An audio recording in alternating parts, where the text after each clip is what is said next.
All podcast. I'm your host, Ross to the Rescue Feldman, and I'm here with guest today, John Williams. How are you doing today, John?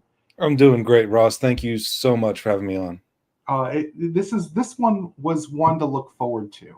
You have made me look very good in my social media, doing reels, recording me in my element, and then you actually helped us with one of our podcast episodes, episode 20. I encourage the viewers to go back to that episode where we recorded in person at John's place, which was a very cool three-way conversation. And you made us, as you do with everything, look very professional. And I'm very grateful for it. Thank you so much. That's not a problem. It's my pleasure. I really appreciate you, Barry, and John for letting me be there, letting me take over a space with all of my kit and everything. I mean, it can be much. It can be a bit much sometimes, especially when there's people eating. That's something else. Yeah. The audience behind the scenes, they were excited to be part of it. It's one of those unpaid extras. Yes. The ambiance was something else as well. We were having these discussions early about the noise levels and how we wanted to get that. It's a hustling, bustling place, but we didn't want the noise to be so bad that you couldn't hear us recording. So we looked out with an excellent balance. So I really enjoyed that episode. Well, good, man. And if you have a question, and I can tell you that, technology being part of your podcast, if you want to, you can bring this up later, but there was a lot of technology went into making that particular aspect of it work. So I want to hear more about that. So tell me more about the technology that goes into audio, video editing. So for the audio aspect of that particular shoot, I showed up with two lavalier mics, which are just mics that are kind of clip here. The mics that I have directionally kind of pick up everything in a room. And there was a lot of echo and reflection, hard walls.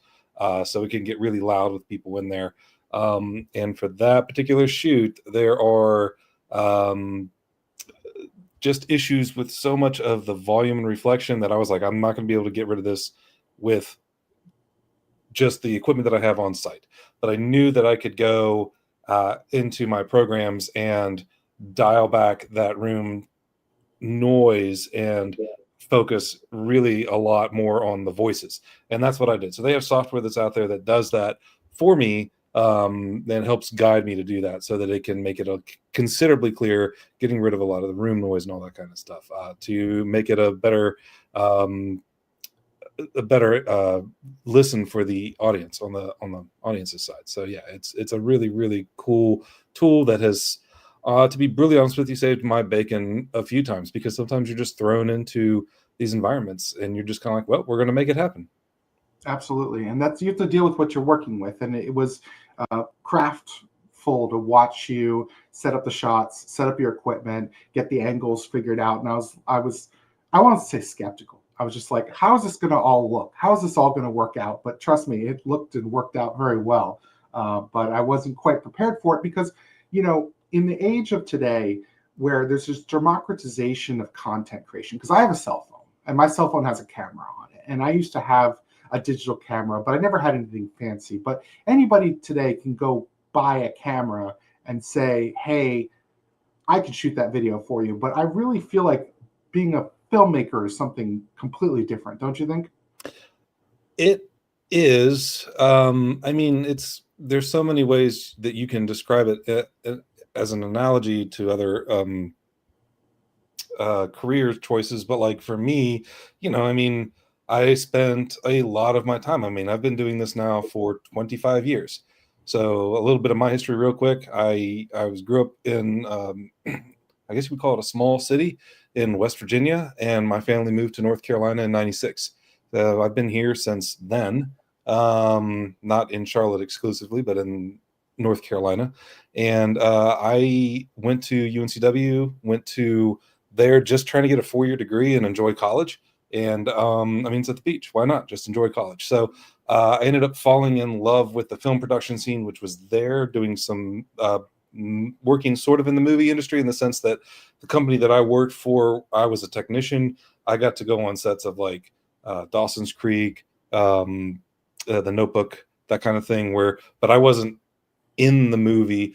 I was a technician. I worked on cameras. I worked on dollies. I worked on the equipment that goes for the movies, that was used in those movies. And that just kind of led over the course of years, being in film, being in video, and then just learning all these aspects about it. Now, to get back to your point about that, I mean, that's 25 years of experience doing that, very specifically doing that, as opposed to just picking up a camera and saying, or even my phone and saying, oh, I'm going to go shoot this thing. I mean, like, I know innately now that I'm not going to just hold my camera up and just kind of look, I'm going to record everything that I see. I'm gonna, if minimum, if I'm using my phone, I'm going to hold it steady. That's at least a bare minimum thing that I would do. Yeah. But there are a lot of other aspects that you learn along the way, working in a professional environment, that help you do the job a little bit better, so that at the end of the day, your audience is actually really engaged with the content that you're creating. I'm not saying that I mean, I'm not saying at all that people can't use their phones and make a good production, because you can make a really good production, but it does help having some background knowledge, some experience to augment that, to plus that, for your audience. That Absolutely. expertise is what makes it seem so easy to do it, and it's not easy. It takes a lot of effort, and that's something that you bring in professional, and that's what a professional does. There's that shift that's going where people are shooting video on their phone, uploading to TikTok, and people are commenting and replying to the videos, but there's still this social media one-way broadcast that is happening. And how has the industry changed because of TikTok and things like that? Um, there are a lot of different things. Like, the first couple of things that come to mind are the fact that people always say that, oh, it's making people's attention spans shorter, and it's like, well, that's true, but at the same time, people are also sitting down and binge watching 20 episodes of something on Netflix.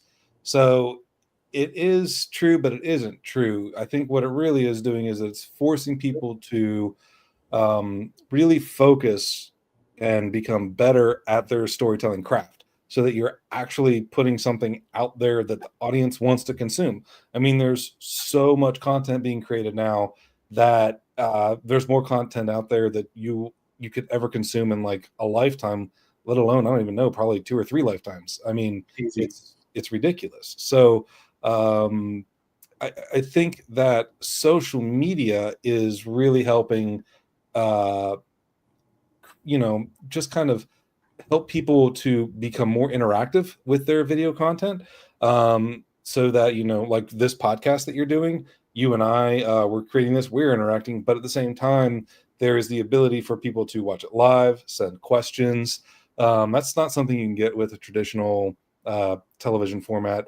That's not something you can get really with a lot of other, like even like streaming services. So I mean, they're working on ways that are making it more and more able to be this community kind of a thing. I think there's like watch parties and stuff now where you can invite Oh yeah. people to, yeah, exactly. So you can invite people to, like, kind of who are in different cities, to watch a show together, so you can all watch it and enjoy it together, like if you were in a movie theater back in the day, kind of a thing. So Yeah. it's really incredible and impressive what technology is allowing in the overall world of video and television movie entertainment. And that's the thing is, when the pandemic set in, watch parties became required. That was the only way you were going to be able to do it. And now they become optional, and we can do things in person again. But it's one of those that the technology has been there. Whether or not people utilized it and know about it is another thing. When it comes to AI in today's world, I first think about AI as creating fake video content. But in reality, AI is also behind the algorithms that show what content shows up in your newsfeed. When that happens, it creates a problem where there's this balance between discovery and creating echo chambers. How has that come up and evolved in your industry? Oi, um, I mean, AI has touched everybody, and like all kinds of ways. In our industry, you hear a lot of real negative feedback, first of all. That there are a lot of artists who feel that AI and AI companies have stolen their work. And I mean, they have. So I'm not going to say they feel, they have stolen their work. They've put it into these algorithms too, so that these AI programs can then generate some, whatever it is, a picture or music or video. So I mean, it had to have something to be put into the system to learn how to do what it did, and they stole people's work. That being said, there is also AI for good. Like I said, the audio, going back to what we talked about with the podcast that we did at John's place, there's AI involved in that helps to recognize the room noise, recognize the audio that needs to be focused to, and focuses on that audio, the spoken audio, as opposed to the room noise, and pushes the other stuff back. So it can be a good tool. It can be a bad tool. It's, the end of the day, it's a tool. You just got to know how to use it correctly. And as far as like echo chambers and that kind of stuff, oh my gosh. I mean, I'm not really into like all the social media stuff. And you know me, Ross, the social media is not something I'm really good at. Trying to do better with your help, but um, I'm trying. But I know that there is definitely an issue with the echo chamber effect, where the basically the algorithms are saying, "Oh, you like this? You're going to want more of this. You're going to want more of this. You're going to want more of this." As opposed to someone like me, who I'm like, "Oh, that was cool for now, but I don't need to see. Oh God, no, I don't need to see more of that. No, no, please stop sending me that. I want something else, something different. I'm a variety kind of a person. Give me, what is it? The variety is the spice of life. I enjoy different things. I don't need just to focus on this one thing all the time. So that can be kind of a pistol. Um, but I mean, there's just so many ways that it can be used to help also creatives to, what I like to call, prime the pump. So if I'm creating scripts, and sometimes writer's block is a thing. If I'm helping a client, I'll just say, I'll just go into an AI and I'll type in a prompt and just say, I'm helping Ross. Ross needs to talk about technology. Give me some prompts for talking about technology. And then if it, comes back with a list, and I'm like, oh yeah, okay, so we can pick these things and we can talk about these things. So for me, I try to use it as tools to help prime the pump, not necessarily do the work. Right. And it needs that human element, that human aspect, that review, because it came out with 13 different questions, and a couple of them are askew and not quite in the conversation. And some of them will come up in the conversation. So it's going to be pick and choose, cherry pick, whichever one works. Exactly. We have issues of attention span these days, that you have 10 seconds to get someone's attention, if not 5 seconds, and you have an hour production. How are you going to be able to hold someone's attention for that entire video? Well, to answer that question, it all comes down to if somebody is actually interested in the content, first of all, and then if it's engaging and informational, then they'll stick around. But right. To your point, yeah, you're exactly right. So the attention spans are shorter, but really what it's coming down to is that there's so many things being thrown out there. At least I guess I should say it's coming down to, in my opinion, that there are so many things out there that people are going, this isn't quite what I'm looking for. This isn't quite what I'm looking for. This isn't quite what I'm looking for. And until they find the thing that in the first few seconds, let me look at this. And then if I stick around, okay, this is answering my problem that I'm having, or whatever. If it's a problem like, oh, I need to replace, I need to replace a fuel injector on my car. I'm looking for somebody who's talking about, this is how you replace a fuel injector on this car.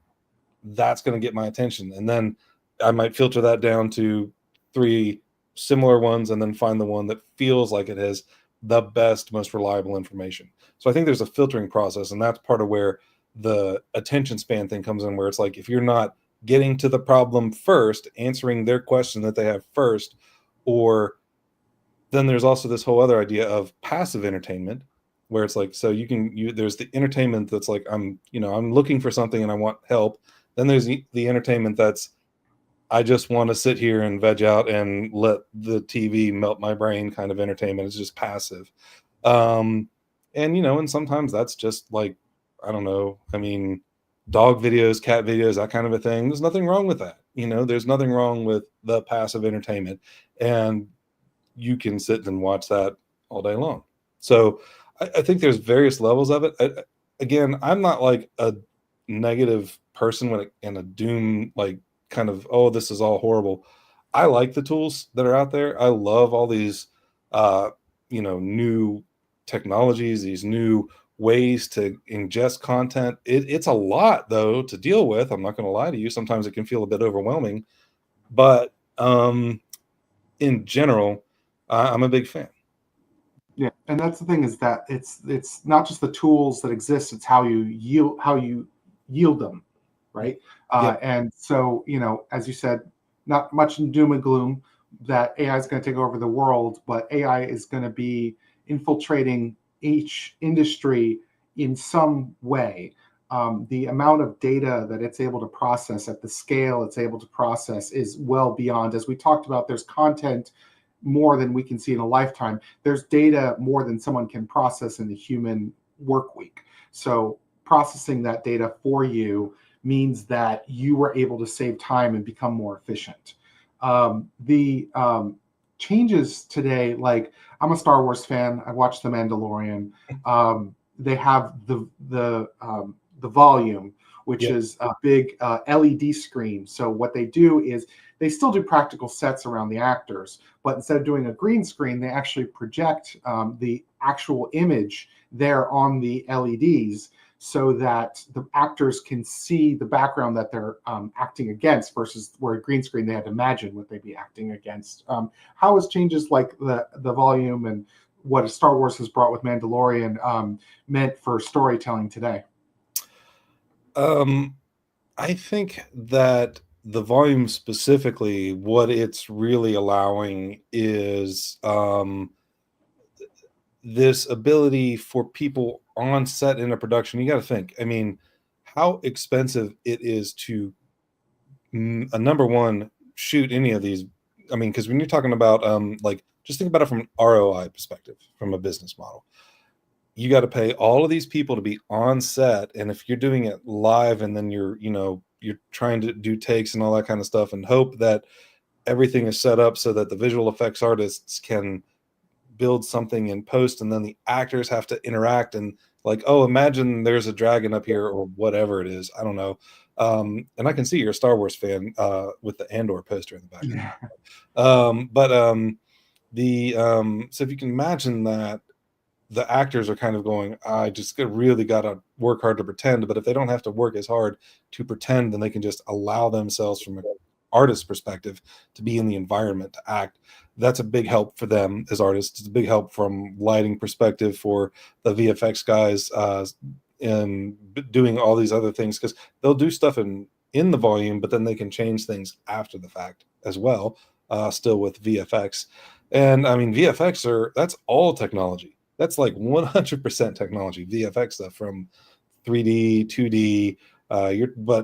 You're just talking all kinds of really stuff that I don't personally do or get involved in. I have friends who do, and they, similar to me, they're very much looking forward to the advances in the tools that AI is bringing, but a little bit timid in the sense of, like, we don't want them to steal stuff from us, but we want them to create the tools that do these really tedious jobs over and over again at a high efficiency rate. And that's where things like the volumers, they're just making all that stuff, they're making it happen faster.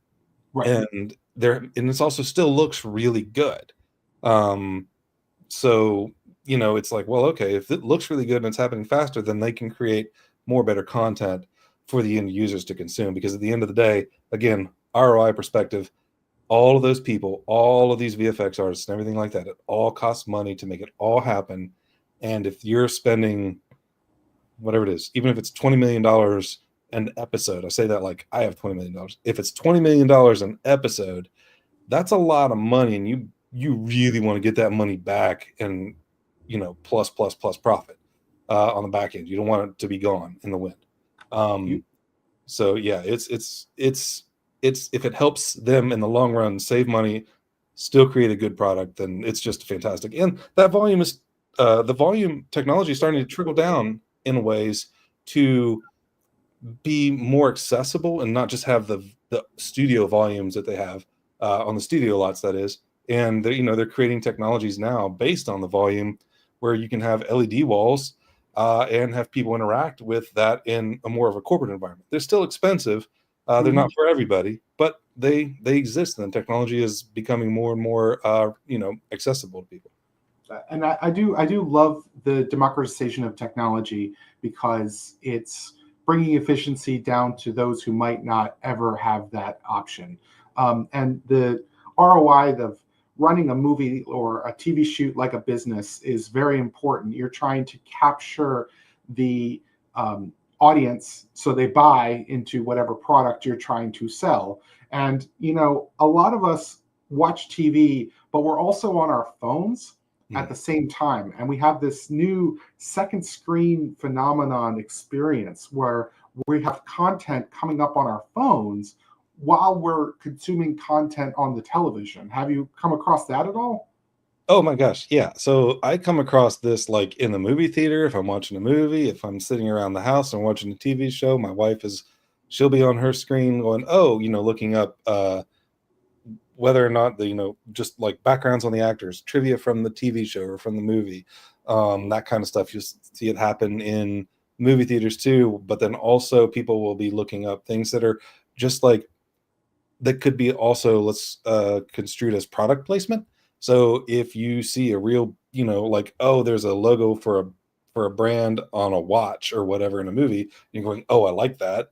You might be looking that up. That's kind of part of that second screen um, phenomenon. It also deals with product placement and the way that, now that's always been kind of part of it. That's not necessarily new, but what is new is that you will see like some of the commercials where very specifically, like if you're on, let's just say, I don't know, one of the big streaming services that has commercials, maybe like a Hulu or Peacock or Paramount Plus or whatever, and they will have, and you might even see them in just normal ads, QR codes or whatever you can scan so that you can then become more part of that experience with a product in a commercial. So there's that aspect of the second screen technology as well. It's becoming more and more ubiquitous. You see it kind of all over the place, and I mean, it's really interesting that it can help for some entertainment purposes. It can help get you more into a world. It can also help, from a commercial perspective, get you more into a product, give you more information on a product. So there's all kinds of ways to do that. And what's really great about that is it's just an extra tool for a business to try to help monetize their product. Again, uh, for me personally, when I do video, I work with clients who are professionals who and businesses that are like, let's say corporate businesses. I'm not trying to personally make movies and that kind of thing. I'm trying to help brands. I'm trying to help business people tell their story to the world so that they can build this know, like, and trust with an end user. And if this is another tool in that toolkit to help you build that know, like, and trust factor with your end user, then it's just another way to help you move them one step further down the road to becoming a client. And I mean, you know, I'm sure that any marketer will tell you that that's a good thing to keep moving them down the funnel to becoming a client. And I think that highlights it, where your company, NC Media Production, it was created to do visual storytelling. Yeah. And that's a whole different concept than I hold a camera and I hit record. It's a whole different thing. And it takes a keen eye to be able to see what needs to come across. And you've also done scripts and preparing and so forth for shoots because you know what needs to be brought across, what information needs to go there. So there's pre-production, mid-production, post-production, all over that's happening with all that, and all with one hat, I would say. One thing we haven't dived into is live streaming. We're live streaming right now, right? Mhm. Where you do a lot of shoot, record, process, and then post. Yeah. So where has live streaming come to? Because we've had live streaming since the 9 o'clock news has existed, but that was satellite and very specific. But now, again, democratized, we can live stream with our phones on Facebook or TikTok or YouTube. How has that changed over the years? Wow. So really great question, because it covers a broad area, but at the same time, one of the things that I like to think about when I'm thinking about live streaming is how it helps niche down, whatever that word is. Is it niche? I don't know, but it helps narrow the focus to your potential audience. So now, like you said, live streaming back in the cable satellite antenna days, that was a very general purpose audience, consuming audience. Nowadays, what you can do, I mean, just look at like Twitch. It's very much specifically geared towards video gamers Yes. and video gamers, right? Well, I mean, that's really fantastic, because they're not necessarily going to speak to everybody in the world like the old news would have to have done, but they can speak to their core audience. And that, to me, is where live streaming, that's the strength of live streaming, where you can really get directly to your core audience. What that does is that just cuts out all of these people who are not the right audience for you, or potential clients for you, or whatever it is. If it's not right, who cares? I mean, it's like if I'm creating a live stream about pens, there are going to be people who really care about pens, and there are going to be people who care more about pens than pencils, and they're going to watch the live stream on pens, and they're going to be the audience that buys the smack out of some pens if you are in that industry. And just move that from industry to industry. Like, say if you're in financial services and you really want to talk to people specifically about financial services, granted that financial services has lots of compliance things that they have to be very careful with, but you can do that. You can be smart about it. You can talk to an audience in a way, live streaming, that's very personal. It's about building know, like, and trust again, and helping you build that connection with your end user, so that, again, if you're in this for like building a business type of a scenario, you're trying to build a company, you're trying to sell a product of some kind or another, you really want to have that, especially with all of the craziness that's going on in the world with scams and all that stuff. It's about, let's try to build this authentic trust relationship with people. So, I want them to trust me so that I can, win their services. Because if they don't like me in one way, shape, or form or another, that's going to get around to people, and I'm going to lose, business. And I don't want to do that. I want to be, personally, I want to be known for running a good business, and doing right by my clients.